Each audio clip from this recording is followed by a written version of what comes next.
Drawing in an indoor space has its unique characteristics compared to an open environment. Here I mention a few of these characteristics. We encounter various subjects within the space. Typically, we see the subjects up close.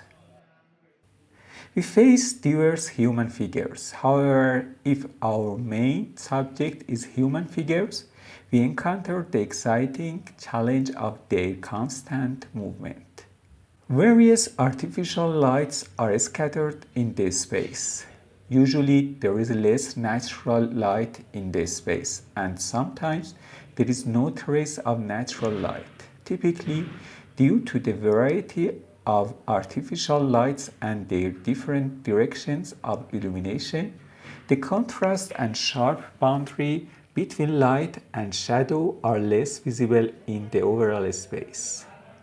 Since we are close to the subjects with minimal movement, we face a new perspective and view of the subject. We can draw various subjects and different views of them within a small space.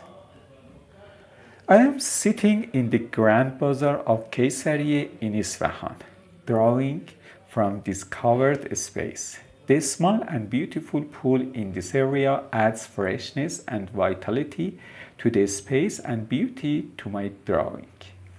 I have tried to emphasize some subjects more and make them stand out in the sketch.